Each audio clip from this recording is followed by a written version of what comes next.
Fala galera, sejam muito bem-vindos a mais um vídeo. Hoje eu quero falar a respeito de algumas novidades envolvendo a Netflix, principalmente envolvendo os CEOs da Netflix, que falaram bastante a respeito da negociação.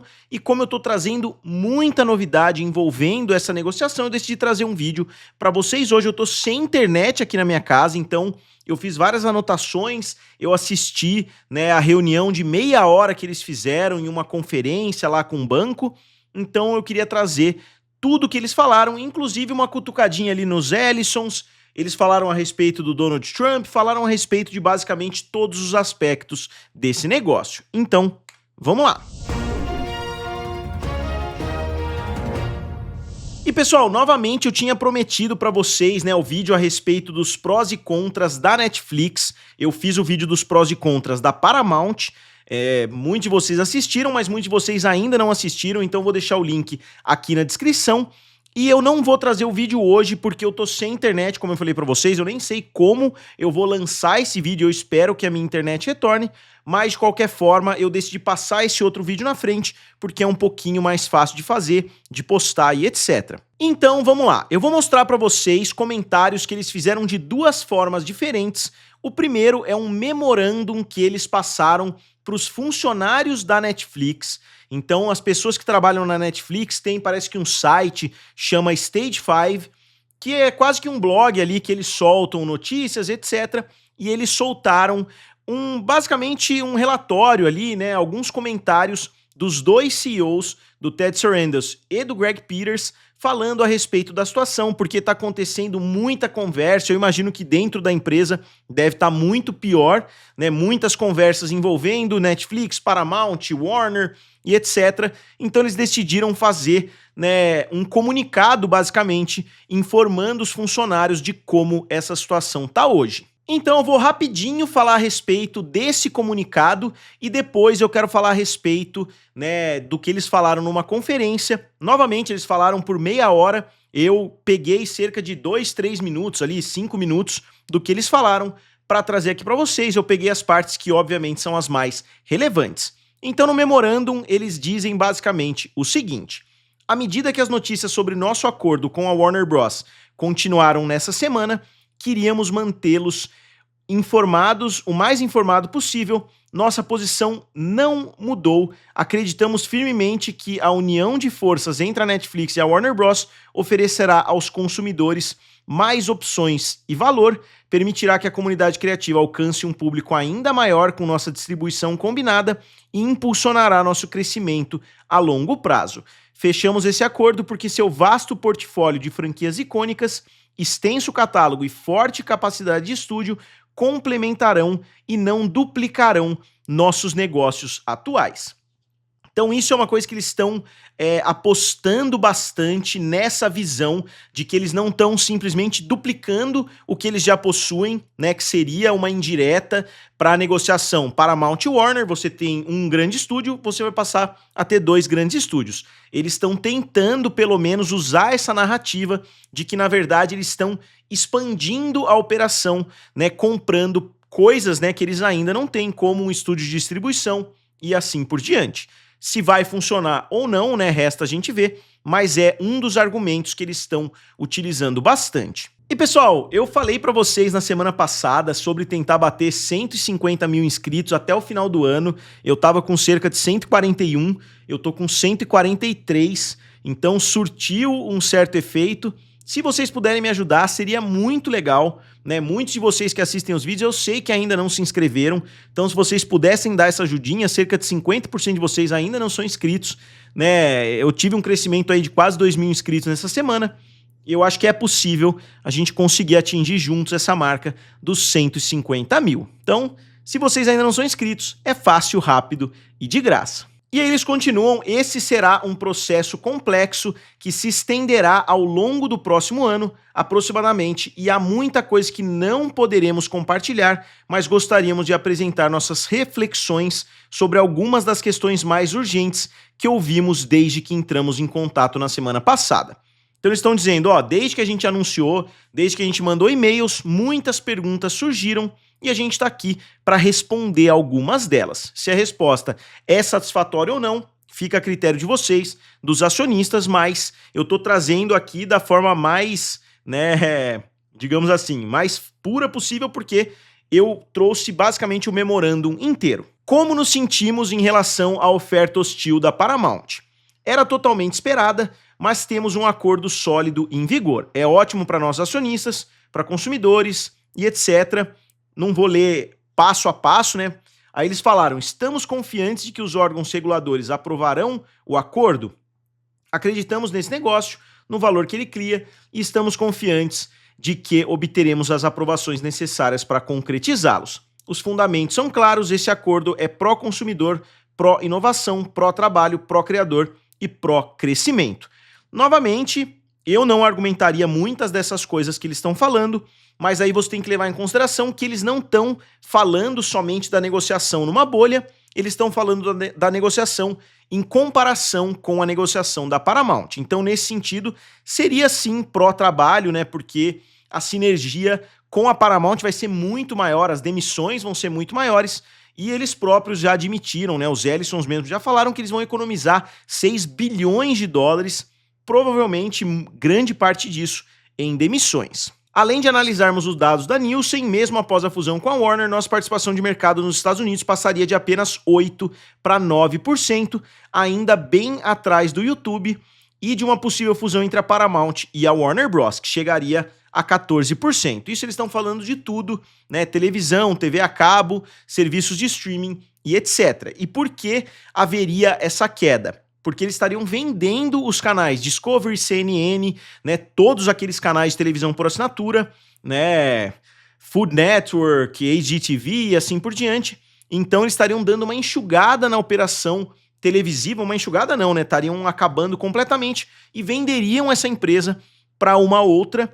Por isso a Netflix, ela não teria a mesma participação que a Warner, só explicando para vocês, né, o que eles quiseram dizer com isso. Novamente, se isso é mais relevante do que o percentual de assinantes de serviços de streaming, de horas em serviços de streaming, é uma questão para o DOJ, é uma questão para o governo americano responder a essa altura. Novamente, é um dos argumentos que eles estão utilizando, é que eles não serão a maior empresa nem com essa fusão, eles ainda vão estar atrás do YouTube e da Disney. Vamos manter os lançamentos nos cinemas como parte do modelo de distribuição da Warner? Sim, estamos totalmente comprometidos em lançar os filmes da Warner Bros. Nos cinemas, assim como acontece hoje. O cinema é uma parte importante do negócio e do legado da empresa e não queremos mudar o que torna a Warner Bros. Tão valiosa. E eles falam, né, que muitos dos sucessos recentes da Warner teriam estreado no cinema se a Netflix já fosse dona. Aí já é totalmente especulativo, né, digamos assim, porque um filme como Sinners, um filme como Weapons,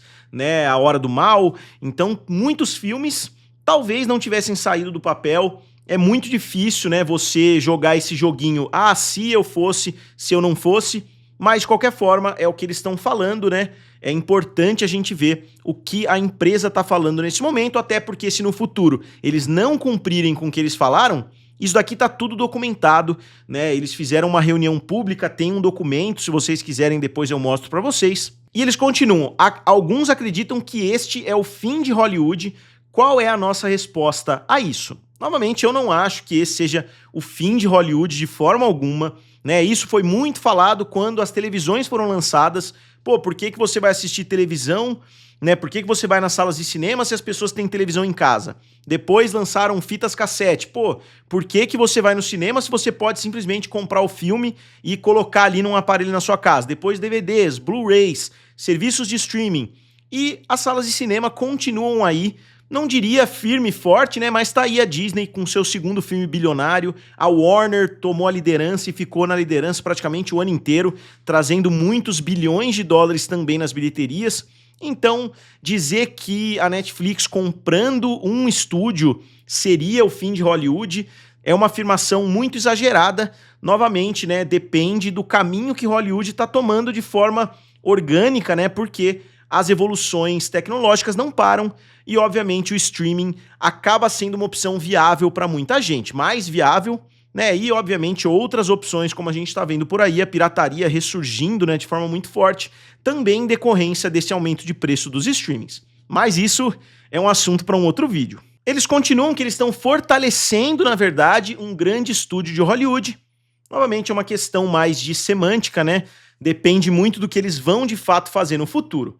E o que vem a seguir? Temos uma equipe pequena, mas poderosa de especialistas trabalhando nisso para que o restante de nós possa se concentrar nas grandes ambições que estabelecemos para o nosso negócio em 2026. Ainda temos um enorme potencial pela frente, mesmo antes de considerarmos a Warner Bros. Então a empresa está realmente em pleno crescimento, a Netflix é uma empresa muito próspera hoje, né? Eles continuam produzindo muito conteúdo, fazendo muitos acordos, então isso novamente é o correto para falar para os acionistas, não necessariamente é o que eles estão de fato fazendo. Eu imagino que os CEOs estão quebrando a cabeça com essa negociação da Warner e que os projetos da Netflix estão deixados de lado, pelo menos pelos dois, né, nesse momento, mas eles estão falando, né, basicamente o que os funcionários ali querem ouvir. Então, nosso foco deve permanecer em concretizar esse potencial com base em nosso crescimento orgânico. Sabemos que é mais fácil falar do que fazer, com todas as manchetes e especulações, mas continuar a entregar resultados para nossos membros é a melhor coisa em que podemos nos concentrar. E aqui eles perguntam qual o melhor lugar para acompanhar, né? Vocês podem ler aí o que eles falaram lá, o que eles mandaram para todos os funcionários. O melhor lugar para acompanhar, obviamente, é aqui no canal Guerra dos Streamings. Então, se vocês ainda não são inscritos, se inscrevam. Obviamente, eu tô brincando, eles disseram o seguinte: lembrando que o Take 5 é exclusivo para funcionários, lançamos um site público com nossa fonte de informações confiáveis para o público externo, que será atualizado constantemente e é um recurso que você pode compartilhar com amigos e familiares que possam ter dúvidas. Você também pode ouvir nossa transmissão online da UBS realizada no início da semana. Então essa reunião da UBS, né, essa conferência da UBS é justamente o que eu ouvi e eu selecionei também alguns trechos para trazer aqui para vocês. Então esse foi o memorando que eles mandaram para os funcionários, novamente dando uma resumidona a respeito, né, das atitudes que a Netflix vai tomar se esse acordo for concluído. E nessa conferência eles aprofundaram até mais, né, em vários desses aspectos, e eu acho que eles foram, né, um pouco mais objetivos. Obviamente eles não estavam falando com os funcionários, eles estavam respondendo a perguntas feitas ali em tempo real, então eu acho que eles acabaram sendo mais sinceros, inclusive. Eles começaram falando, isso significa que não temos redundâncias no momento. Eles estão querendo dizer, né, basicamente o que eu já tinha falado anteriormente, que não são dois grandes estúdios, é um serviço de streaming e um estúdio, então casa muito melhor, não tem tanta redundância. Mas, por exemplo, uma delas é um estúdio de cinema com uma estrutura de distribuição, e aí ele fala que vai manter o lançamento, novamente o que for assuntos que eles já abordaram no memorandum, eu vou passar um pouquinho mais rápido. Aí ele falou, isso aqui é muito importante, o negócio de exibição em cinemas, algo sobre o qual não falamos muito no passado, porque nunca estivemos nesse ramo. Mas quando esse acordo for fechado, estaremos nesse ramo e vamos aproveitá-lo. Então eles estão basicamente falando, a gente nunca quis lançar muito filme no cinema, a gente nunca falou muito a respeito disso, porque a gente não tinha um grande estúdio. Novamente, eu não concordo tanto, porque principalmente o Ted Sarandos já falou muita coisa contra a experiência cinematográfica, então esse é o grande ponto, né? Talvez o maior questionamento em volta desse negócio da Netflix são justamente comentários mais antigos do Ted Sarandos, mas a empresa pode mudar de mentalidade, né? Como uma pessoa pode mudar de mentalidade, eu acho que a empresa também pode fazer isso, lembrando que eles mudaram de mentalidade com relação a senhas, com relação a anúncios, com relação a muitas coisas que agora fazem parte da empresa. E aqui ele fala de novo que se eles tivessem fechado o acordo anteriormente, todos esses grandes sucessos teriam sido lançados nas salas de cinema. Novamente, altamente questionável se isso teria de fato acontecido. Nós não compramos essa empresa para destruir o seu valor, que é o que muita gente está falando por aí. A segunda é o estúdio de televisão. Eles estão falando aqui dos aspectos, né? Então aqui, o segundo aspecto é que eles produzem e licenciam conteúdo para terceiros, que é uma coisa que a Netflix não faz, né? Então eles falam, nunca estivemos nesse ramo, mas agora estamos. E acho importante que quando analisamos a fundo, vemos que é um negócio muito saudável. Não é tão grande quanto o nosso, e é por isso que não nos concentramos muito nele. A oportunidade de crescimento em nosso negócio principal era maior, mas agora com essa transação nós somos donos desse negócio. Então, agora eles podem produzir conteúdo para terceiros também, porque já é um negócio formado. E aqui foi o momento que eu acho que eles deram uma cutucada, inclusive na própria Warner, no David Zaslav. Eles falaram o seguinte a respeito da HBO e da HBO Max, e eu diria que eles têm feito malabarismos para se tornarem uma marca de entretenimento global, e acho que com essa transação eles não precisam mais fazer isso. Já somos uma marca de entretenimento geral muito bem estabelecida e queremos que a HBO invista ainda mais naquilo que as pessoas amam na HBO há 50 anos. O que ele quis dizer com esse malabarismo? É justamente uma coisa que eu falei muito aqui no canal. Começou com uma HBO Max, aí mudou pra Max, aí voltou a ser HBO Max, aí voltou preta, aí foi pra roxo, aí começou, eles mudaram de cor pra azul e etc. Então, de fato, eles fizeram um malabarismo em termos de branding, coisa que provavelmente a Netflix não teria feito. Eles podem ter a Netflix e a HBO e ponto final, né? Ou agora a HBO Max, porque eles já conseguiram consolidar a marca, pelo menos de uma forma satisfatória.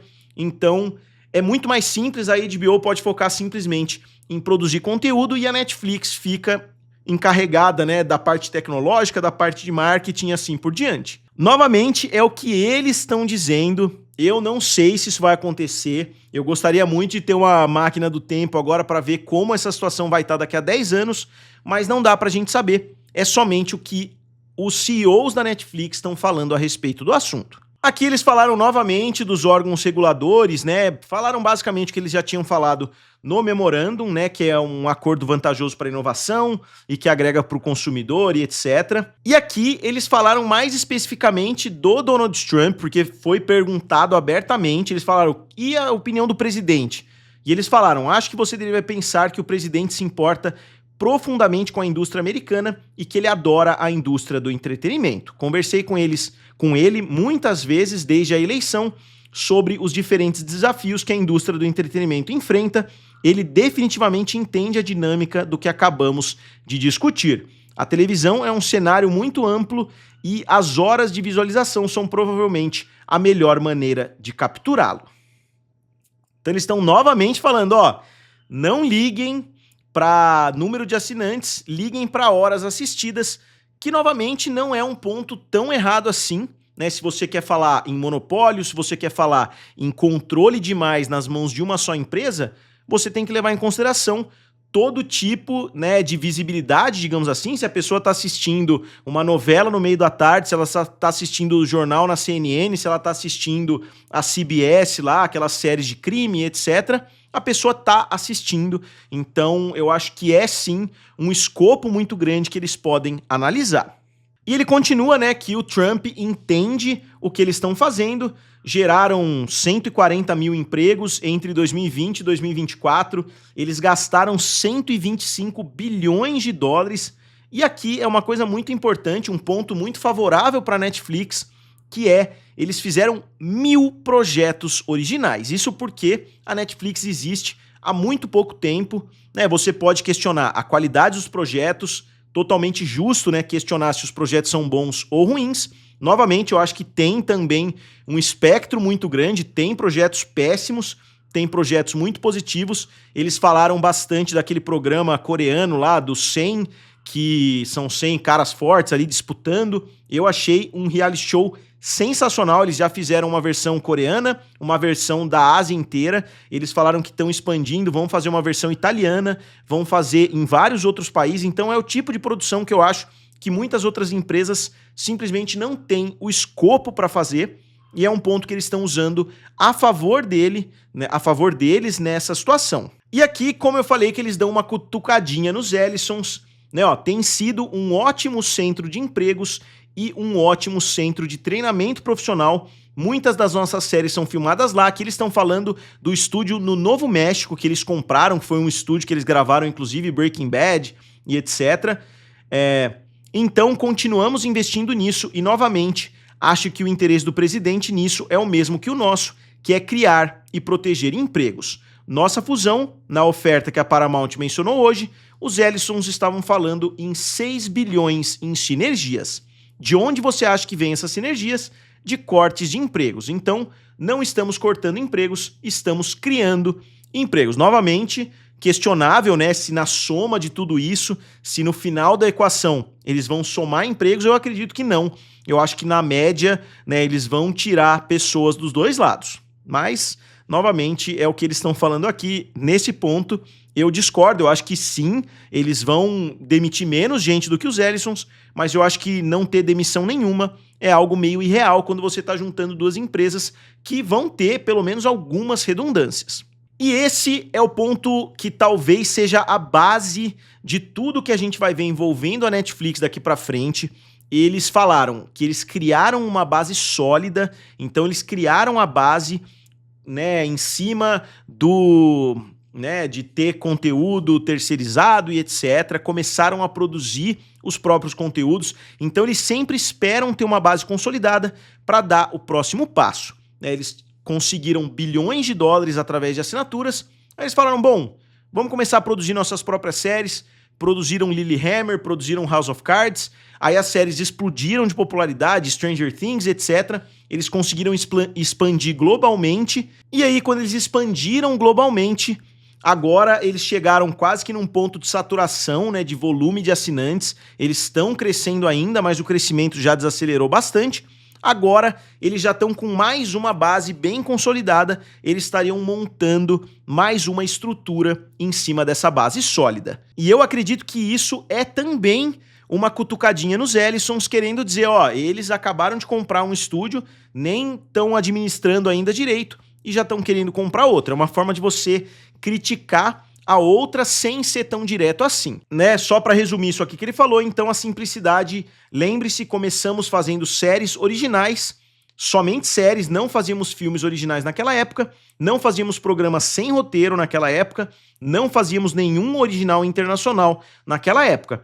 E agora fazemos todas essas coisas com muito sucesso, e produzir em 50 países hoje é bem complicado.